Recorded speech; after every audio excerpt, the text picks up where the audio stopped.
Bom dia, queridos alunos, bom dia, queridos professores. Uma satisfação enorme estar com vocês para mais essa jornada de hoje.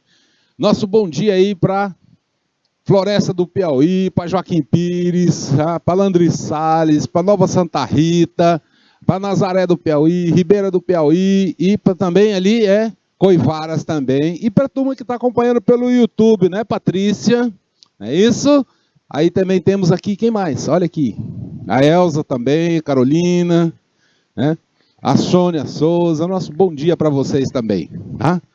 Olha só, nós estamos conversando com vocês a respeito dos contratos de trabalho. Então, vamos dar prosseguimento. E olha só, nosso roteiro da aula está aí para vocês. Vendo a legislação trabalhista, contrato de trabalho, trabalho remunerado, jornada de trabalho e direito a descanso. Vendo aí as partes do contrato, os tipos de contratos, período de descanso. E estamos aí, como nosso objetivo, estabelecer bases, né? De uma maneira geral, pessoal, estabelecer bases para a gestão. Porque o nosso curso está focado para a gestão e não para formar advogados. Então, é conhecer a legislação trabalhista para que a gente possa desempenhar uma gestão mais apropriada. Bom? Então, vamos lá. Continuando o nosso estudo, vamos ver agora, então, dentro dos tipos de contrato, o contrato de trabalho intermitente. Vamos pegar aqui a nossa... né? Olha aqui, ó. Contrato de trabalho intermitente. Veja só, esse tipo de contrato, ele tem como característica, né, para ser a prestação de serviço não contínua. Ou seja, não é aquele trabalho que todo dia tem uma frequência e tal, né? Tá certo? Nesse tipo de contrato,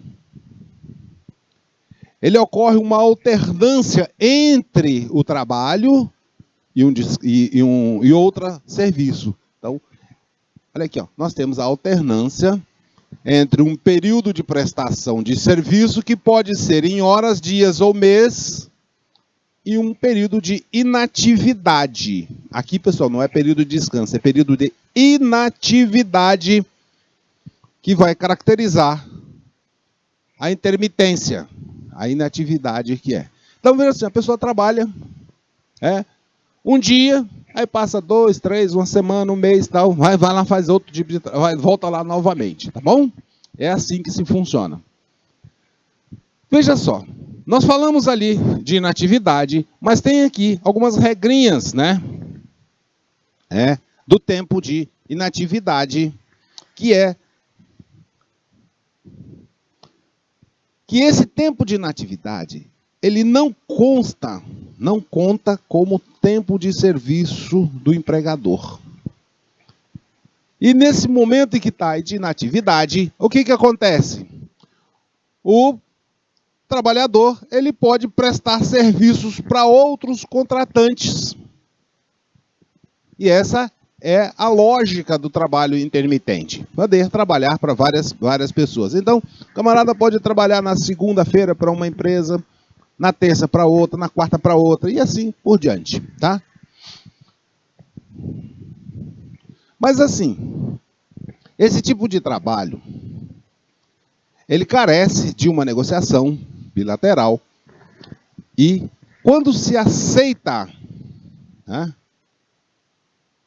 esse trabalho, e aí o contratante vai fazer a convocação, e se o empregado lá aceitar, ele tem que cumprir.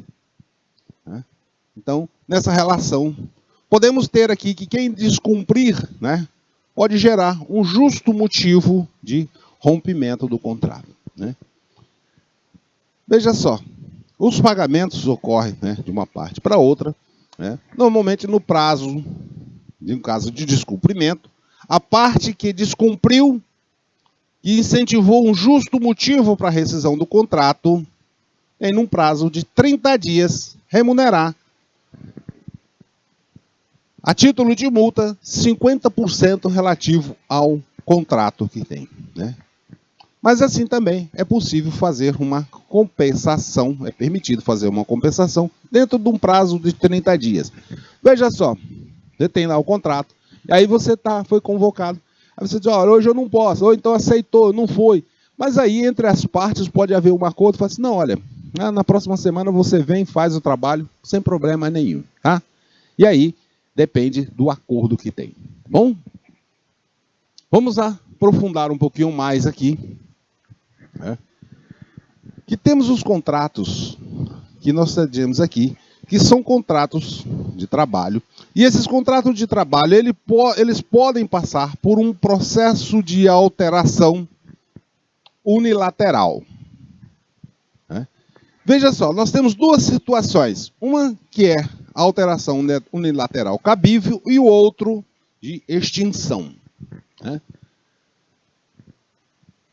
Na forma cabível de alteração de contrato, nós temos aqui o que nós chamamos de jus variandi, que é o ajuste feito no contrato pelo empregador.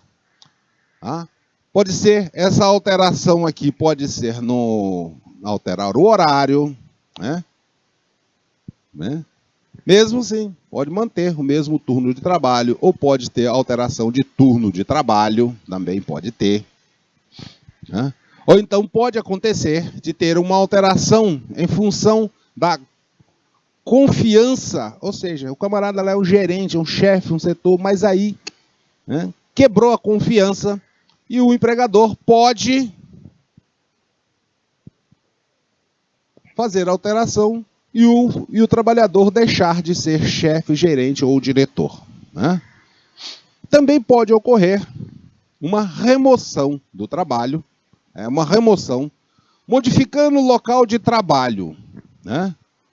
Mas quando se fala de alteração mediante a remoção do local de trabalho, nós temos que saber que essa remoção, se ela envolver a mudança de domicílio, aí tem que ter concordância das partes, não pode ser unilateral, só pode ser na mudança de domicílio. Está trabalhando em Teresina, aí vai ser transferida, a pessoa transferida lá para Picos, ou para Floriano, ou para Parnaíba, ou para São Paulo, ou para Fortaleza, tem que haver concordância do trabalhador. Senão, não pode, tá bom? Então, guardem bem que essa circunstância aqui, se ocorrer mudança, tem que haver concordância do trabalhador. Se não houver, E assim, também pode havendo interesse do empregado, ocorrer uma redução da jornada de trabalho com alteração salarial. Mas essa alteração de redução de jornada tem que ser o salário na mesma proporção. Não posso fazer uma alteração, uma redução, por exemplo, assim, equivalente a 1 hora e reduzir o equivalente a do salário equivalente a 2 horas. Não pode, tá? Tem que ser na mesma proporção, beleza? E o que não pode? Não pode acontecer o seguinte, alteração unilateral mediante rebaixamento, ou também um afastamento de cargo decorrente de comissão ou em comissão, não é considerado rebaixamento. Se tal funcionário, aqui, olha, se ele exerce a função, ele exerce a função de confiança, então ele pode haver tirar daquela confiança. É o que o pessoal chama, pelo menos no setor bancário, e está lá, diz assim, olha, o gerente e tal, é o supervisor, voltou para a letra. A letra, pessoal, os cargos normalmente são colocados no setor bancário em letras, A, B, C, então cada um ocupa lá, o cargo tem as suas letras classificatórias. Não pode haver o rebaixamento, que a gente fala da letra, ou seja, está num cargo que tem um nível de responsabilidade maior, baixar esse cargo. Não pode sair, por exemplo, lá no setor bancário, sair de escriturário, voltar para contínuo, aí é um problema, isso é um rebaixamento. Mas se ele é um gerente, um supervisor, que é um cargo de confiança, aí pode tirar o cargo de confiança, tá? Não é problema aí. Também pode ocorrer que a quantidade de trabalho ter um aumento, né, excessivo, e isso não pode acontecer, né? O que pode acontecer é uma redução desse trabalho, mas aí também não pode haver a redução do salário, que pode ocorrer esse aumento, mas tem que haver também uma compensação. Isso aí sem prejuízo do salário, né? Diminuir o salário? Não pode, né? Pode ser aumentado, né? Pode ser aumentado, mas não pode ser diminuído, exceto se for uma gratificação, né? Ou que aí acaba sendo, que não é considerado uma redução. Muitas empresas têm usado esse artifício, né, de colocar na remuneração do funcionário uma gratificação, porque aí, a qualquer momento, ele pode tirar essa gratificação e está feita a redução. Então, cuidado, né, para vocês, quando forem, tanto na terceira posição, olharem e observar bem os contratos de vocês, quando fosse, tem a promoção, não sei o quê, e aí bota lá, não, eu vou botar uma gratificação. Veja que essa gratificação ela não vai ter efeitos nas outras verbas também. Agora sim, podemos ter uma alteração de trabalho com alteração do local de trabalho, né? Veja só, alteração do local de trabalho pode ocorrer? Pode. Mas, desde que não acarrete uma mudança de domicílio, né? E caso, aí também, envolve, né, uma suplementação ou um acréscimo no salário decorrente dessa mudança. Por exemplo, o camarada está trabalhando aqui na região central de Teresina, aí é transferido para trabalhar lá no Santa Maria da Codipe. Pode ocorrer essa mudança? Pode. Está dentro do município de Teresina? Pode. Mas aí, não necessariamente não precisa haver mudança, a pessoa pode continuar no mesmo bairro, só que aí tem que ter uma compensação, porque a pessoa vai ter um período de deslocamento maior, vai ter um gasto maior, né? Agora sim, pode ocorrer também alteração do contrato com mudança de domicílio. Por exemplo, o camarada foi transferido daqui para Picos. A regra geral é um acordo bilateral. O empregador tem que dizer assim, olha, eu preciso de um funcionário, né, para exercer essa função que você exerce aqui, mas eu preciso lá em Picos, ou então lá em Parnaíba, ou então lá em Corrente. E aí as duas partes têm que ser acordadas. E veja só, né, que quando ocorre esse tipo de alteração, normalmente tem uma compensação para o trabalhador, porque ele vai ter que se deslocar, tá? O setor bancário normalmente paga, dá uma gratificação, alguns bancos dão por 6 meses uma gratificação adicional, paga a mudança, paga também a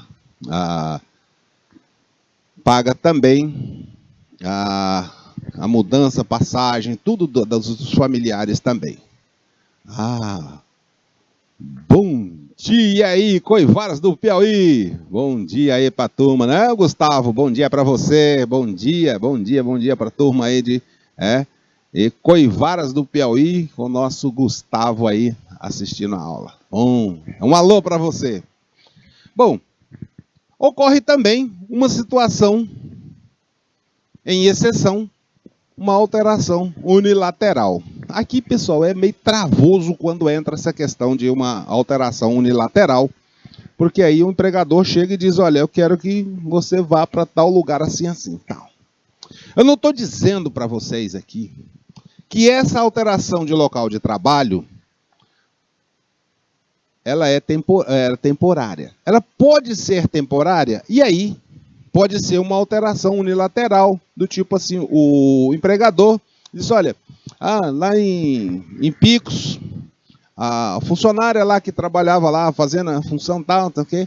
Aí entrou em licença maternidade, e eu quero que você vá lá para Picos, e tire lá esse período que ela vai estar de licença. Então, isso é um trabalho temporário, não vai ocorrer mudança de local de trabalho, porque a pessoa já sabe que é 3 meses, 4 meses, um período lá que vai substituir outra pessoa, então isso é possível sem problema nenhum. Normalmente, isso aí, a empresa cobre os custos todos desse deslocamento, hospedagem, alimentação, todinha nesse período para a pessoa.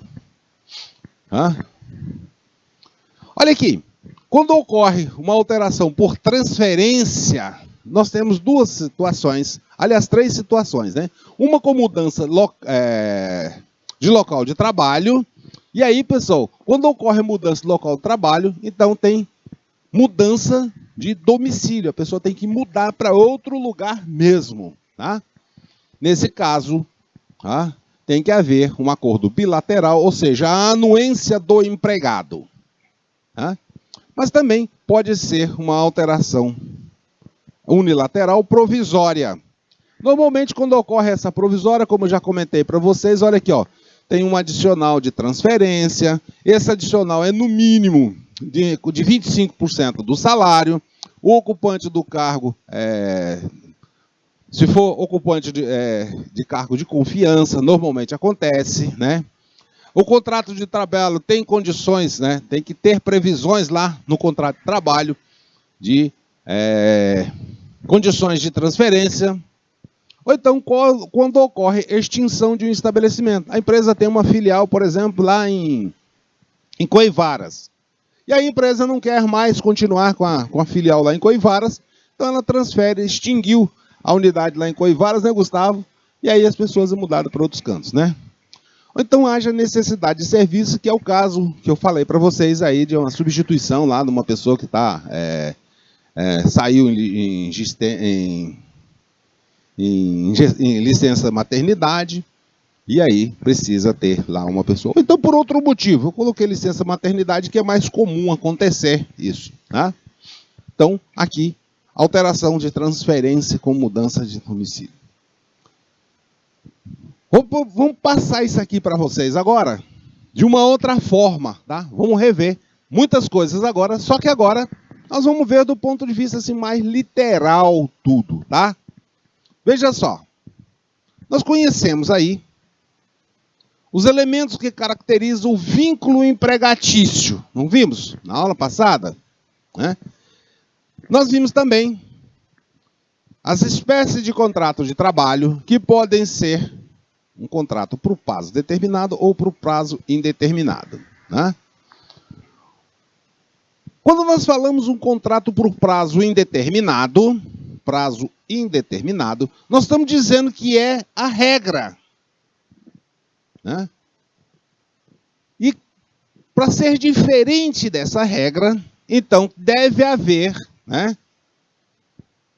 uma disposição específica dizendo que não é por prazo indeterminado. Então, aqui, pessoal, nós vamos trazer para vocês aqui, né, que dentro dos princípios do princípio da continuidade, todo contrato de trabalho, em regra, pessoal, em regra, eu tenho que frisar isso aqui, em regra,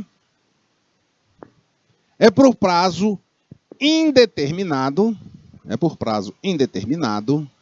em regra, por prazo indeterminado. A menos que conste no contrato que é prazo determinado, beleza? Então, vejamos aqui agora o contrato por prazo determinado. Aqui, pessoal, a característica dele é que há uma duração fixada desse contrato, né? Então, nós temos aí um termo ou uma previsão de encerramento do vínculo empregatício, né? Se caso nessa espécie de contrato, né, não exceder, ou vamos dizer, exceder o prazo máximo previsto para esse tipo de contrato, que é de 2 anos, né? Então, aqui, esse contrato não poderá exceder a duração de 2 anos. Caso ocorra o excedente disso aqui, esse contrato ele se converte em um contrato por prazo indeterminado. Então, veja só, esse contrato por prazo determinado, ele tem uma duração fixada. E veja só, isso aqui, pessoal, ele tem que ser por escrito. Tá? Não é um contrato assim, fez um contrato verbal e não sei o quê. Não, tem que ser escrito mesmo. Senão, é considerado por prazo indeterminado, que é a regra geral. Né? Vamos avançar um pouco mais. No contrato de trabalho por prazo determinado, né, não há garantia de recebimento de aviso prévio. Né? Porque assim, no contrato por prazo indeterminado, quando o empregador ou o empregado quer romper o contrato, ele, pelo menos aí, 30 dias antes, ele avisa para a pessoa, olha, aí eu tenho, não vamos continuar nosso trabalho, então você está avisado, hoje é dia 8 de novembro, a partir do dia 8 de dezembro, você está dispensado. Esteja avisado. É mandado um papel. Pessoal, e o aviso prévio tem outra característica. Ele tem que ser formal. Tá? Formal. Eu estou dizendo para vocês assim, tem que ser por escrito. Se não for por escrito, depois você pode ocorrer com problema. Tá? Aqui, pessoal, nesse caso, quando a gente fala que não há garantia de aviso prévio, nós estamos dizendo aqui, que a verba trabalhista que está ligada à interrupção do contrato por tempo indeterminado, seja ela, que conhece, no termo final do contrato, não há sentido de falar em aviso prévio, e se não há também sentido no aviso prévio, também não ocorre a multa do FGTS referente a 40% aplicável. Porque aí encerrou o contrato, está encerrado e pronto, acabou, até logo e tal, né? Tá certo? E também há uma hipótese aplicável quanto à rescisão de contrato por prazo indeterminado, no caso lá, o seguro-desemprego. Tá bom?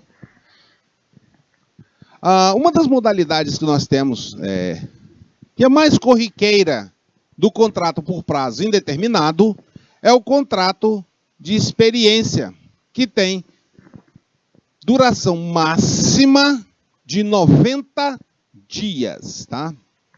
Duração máxima de 90 dias o contrato de experiência. Pessoal, aqui eu vou dar um alerta para vocês bastante. Eu já vi aqui em muitas empresas aqui, que ocorre, a pessoa vai começar a trabalhar, aí o empresário não assina a carteira nem nada e diz, contrato de experiência, não precisa assinar carteira não. Só depois de passar. Não existe isso, tá? Na lei não prevê isso. Você começou a trabalhar, é para assinar a carteira, né? A partir da data que você iniciou o trabalho. E essa é uma técnica, uma prática que se usa para poder, não assinar a carteira e não ficar por prazo indeterminado, que é um período de até 90 dias, para que a empresa e o empregado se conheçam melhor desse período aqui de 90 dias, tá? Então, esse aqui é uma forma que é colocada aí para contrato de temporário aqui, né? Um contrato por prazo determinado, tá bom? Agora é o seguinte, né? Esse contrato de experiência, ele pode ter apenas uma prorrogação, uma prorrogação. Tá feio. Vamos escrever de forma diferente isso. Ele pode ter apenas... Ele pode ter apenas uma prorrogação.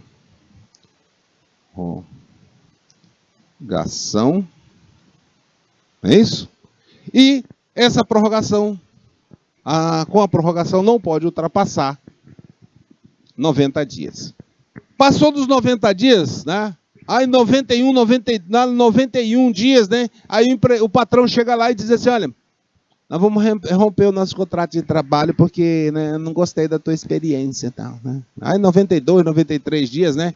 Aí você diz assim, meu amigo, nós já estamos nos contratos por prazo indeterminado, porque já passou o prazo do aviso prévio, né? Ou então se fez uma prorrogação, aí passa novamente do prazo, né? E quando nós falamos de uma prorrogação, pessoal, cuidado, que nós estamos falando do prazo de 90 dias. Aí a empresa faz um contrato de experiência por 30 dias. Aí quando termina esses 30 dias, essa prorrogação ela tem que ser formal, pessoal. Tem que ser formal. Ali, ó, por escrito. Se não for por escrito, não existe essa prorrogação. E aí, feita a prorrogação, e a empresa prorroga por mais 30 dias. Prorrogou por mais 30 dias? Beleza, né? Então está dentro dos 90, então 30 dias mais 30 dá 60. E aí o gestor lá da departamento pessoal, ou do RH, desavisado ou despreparado, fala assim, não, eu fiz 30 dias, eu fiz mais 30, como pode ser 90, eu vou fazer mais uma prorrogação. Quando ele fizer aquela outra prorrogação, ele já disse assim, olha, você agora, convertemos esse contrato teu, né, por prazo indeterminado. É isso que acontece, tá? É isso que acontece, que esse contrato passa a ser por prazo indeterminado. Cuidado, muito cuidado com esse período de experiência, tá?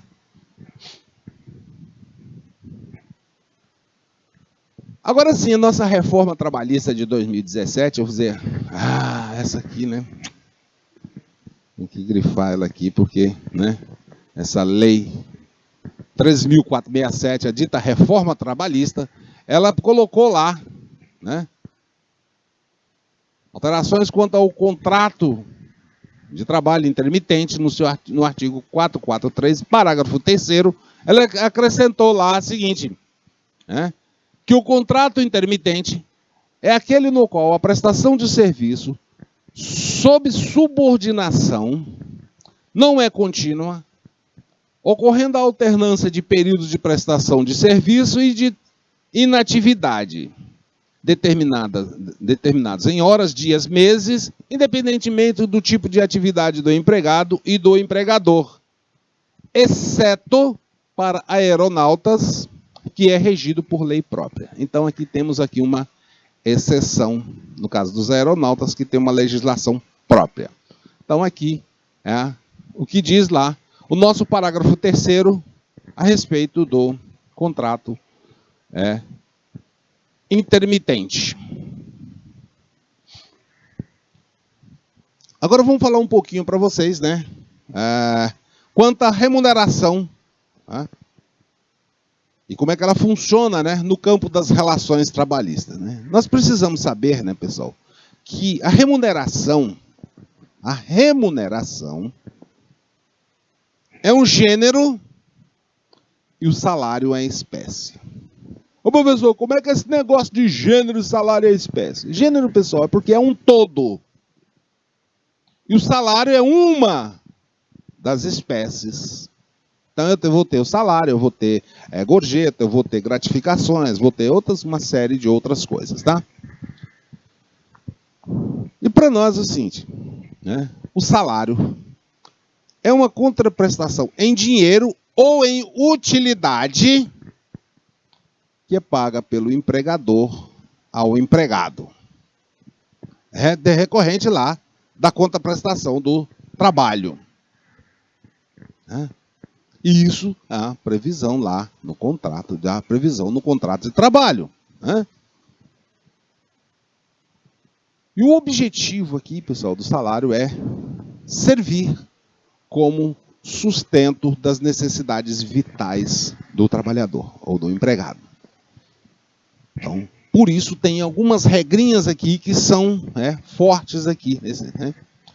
E veja só, o salário ele pode ser estipulado por unidade de tempo, ou seja, uma quantidade, quando a quantidade da produção não importa a quantidade de produção.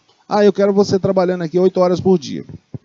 Se você vai trabalhar, vai produzir 10 peças ou 100 peças, não importa. O salário vai ser o mesmo. Ou então, pode ser por unidade de obra. Aqui, pessoal, a produção é levada em conta. Apenas a produção é levada em conta. Isso é muito usado na construção civil. E também temos aqui, que é por tarefa, que também leva a produção, considera a produção e o tempo para a realização da tarefa. Veja uma pequena diferença quando se fala contrato por unidade de obra, que leva em conta, então você, unidade de obra, salário aí vai ser tanto para você construir, montar uma moto ou montar uma bicicleta, né? Aí vai estar lá. Então a produção por X bicicleta que você vai montar, por X moto que vai montar. Então, tem aí uma produção. Agora é o seguinte, quando se fala de tarefa, o empresário, o gestor, né, a empresa lá, já tem uma ideia de quanto tempo se demora para fazer aquela peça. Ou montar aquela bicicleta, ou aquela moto e tudo mais. E aí ele vai dizer lá, olha, é por tarefa. Né? Então, a jornada é de 8 horas para montar 2 bicicletas por hora. Então, você vai ter que montar 16 bicicletas durante o dia. Então, é isso aqui. Tá? Esse aqui, pessoal, a quantidade de bicicleta eu estou colocando assim a título didático, porque até nem sei quantas bicicletas um operário monta por dia.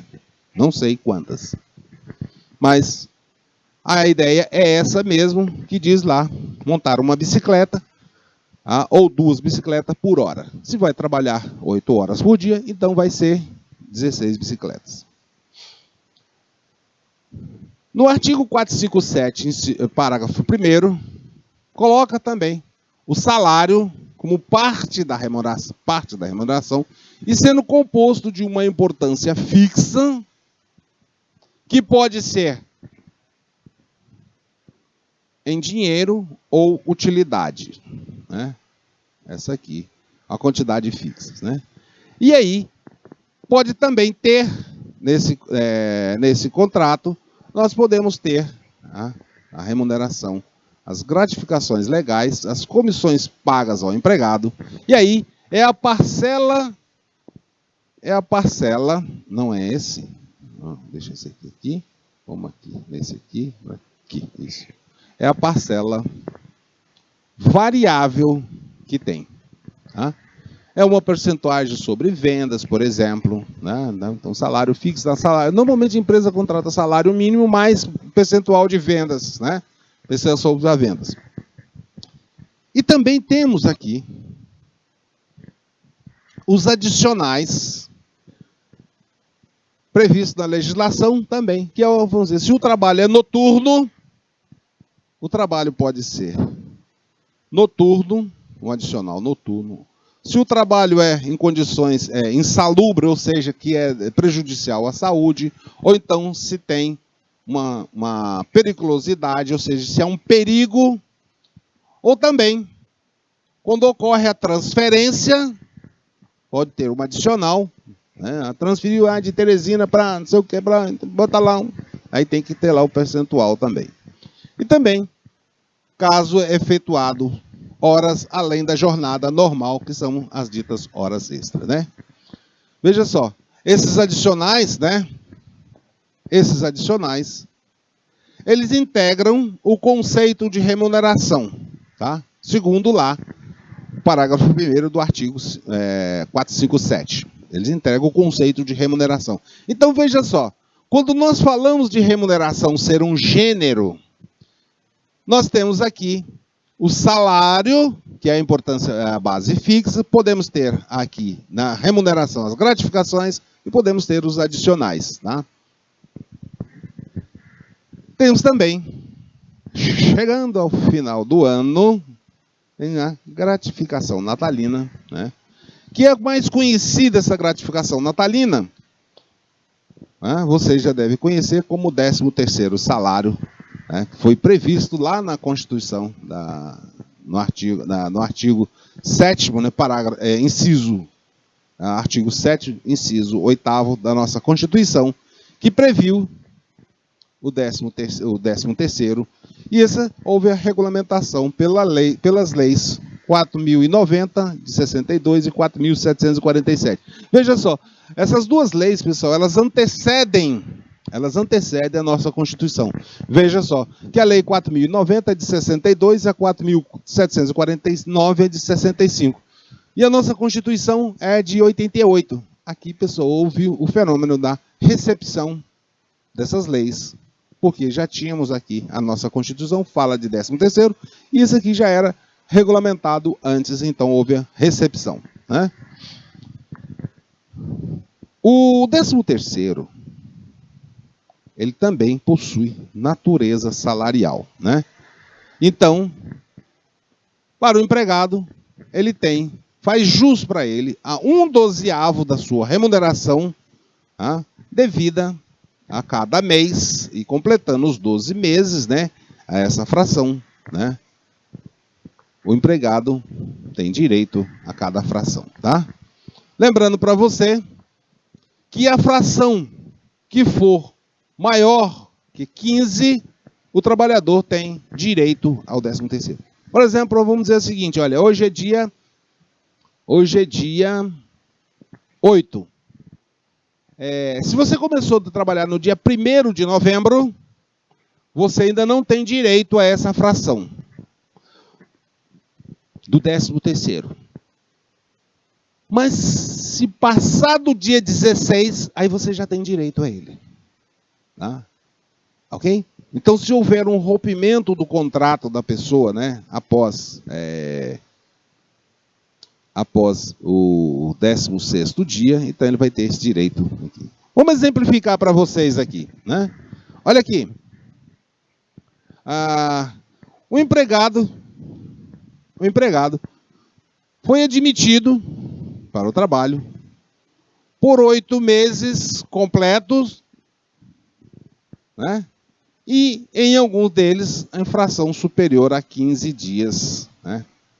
Ele perceberá na ocasião do pagamento do 13º, olha aqui, a importância relativa a 8/12, porque ele teve aqui, ó, ele teve 8 meses completos, então ele tem direito a 8/12. Tá? Beleza? É isso aí. Dúvidas, pessoal? Meu pessoal, eu tenho muitas dúvidas, mas não estou nem sabendo como perguntar. São tantas dúvidas que eu não estou nem sabendo por onde começar a perguntar. Pergunte qualquer coisa, então, menino. Não fique com medo. Vá perguntando. Então, aí, quando for o pagamento, está lá, tem que fazer o pagamento. Vamos analisar um pouquinho, vamos avançar um pouquinho mais aqui no nosso estudo, para a gente compreender bem mais isso aqui, né? O artigo 458 trata a busca, né, identificação do pagamento em dinheiro, que não é o único elemento que integra a remuneração do empregado, né? Isso é porque aqui também nós podemos ter também a situação em que haja também a disponibilidade, a habitação, né? Pode ser entendido lá, né? A empresa não dá a casa, pode ser compreendido. O vestuário também pode ser colocado. E isso é quando é fornecido de maneira habitual pelo empregador. Agora, não confunda, pessoal, no caso do vestuário, a farda. Não confunda a farda, né?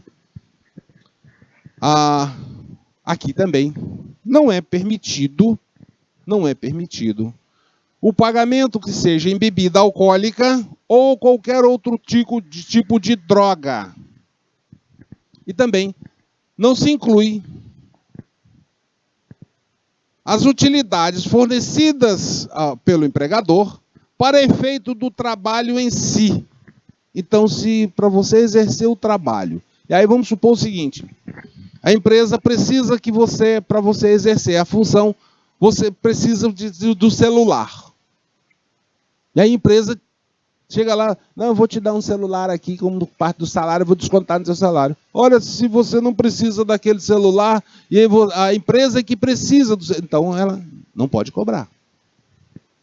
A farda, né?